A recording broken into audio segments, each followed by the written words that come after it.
Let's do some pulp stenciling.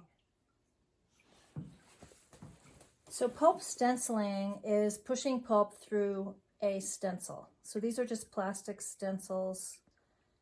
I'm going to show you a fine design and a more open design.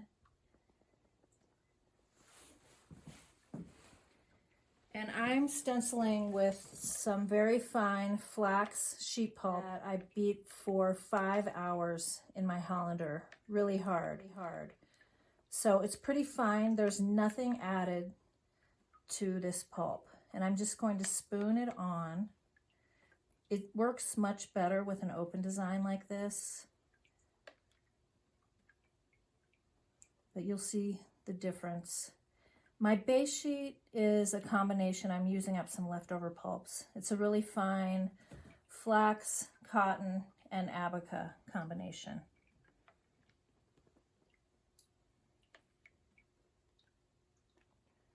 Now you can apply pulp in many different ways.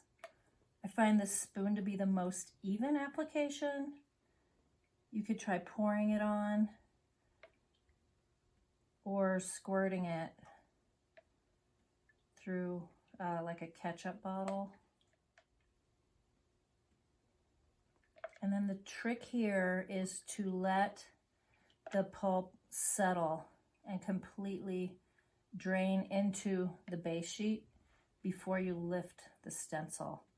And that's going to take longer on the fine design because all of the plastic areas. Oops, and you have to be careful. I just bonked my sheet here, damaged it a little bit with my fingers. So here I've got the pulp almost all in the stencil areas, but here there's so much plastic that that's going to take a little bit longer to settle.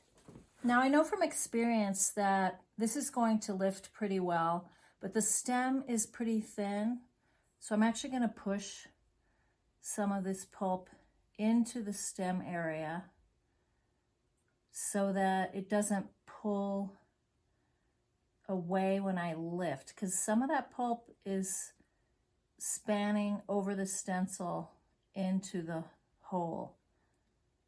So this is obviously going to make a darker stem, which is okay.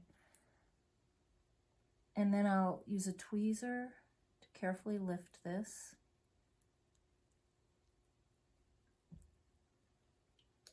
So I think the stem would have just pulled right up if I hadn't done what I did there. And we'll look at this again when it's dry. You can fiddle with it carefully. Now here, this would be super tedious to have to fiddle with all of that pulp. So we're just going to see what happens with this kind of design. So see, most of it is staying on the stencil. Yeah, I'm not getting a good result. It's all on the stencil.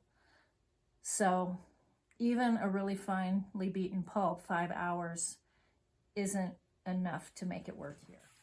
So let's take a look at the dry paper. Now I forgot I was making the video. So I poured some pulp on top of my sheet with the open stencil. And then here you can see the blue, how little pulp actually ended up in the sheet.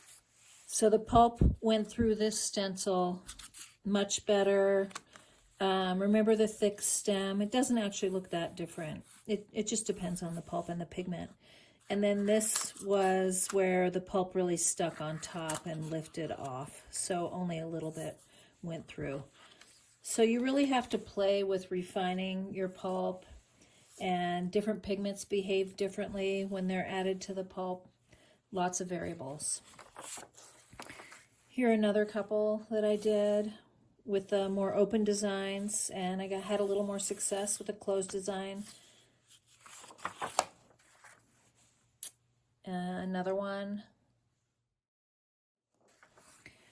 Now here's one where I poured the pulp on top and all around, and this was pretty successful.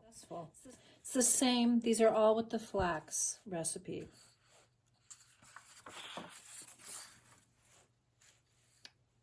Here's one with the more fine line design. You see, I missed getting this little piece, but everything else picked up pretty well. And here are the results with a charcoal gray pigmented pulp.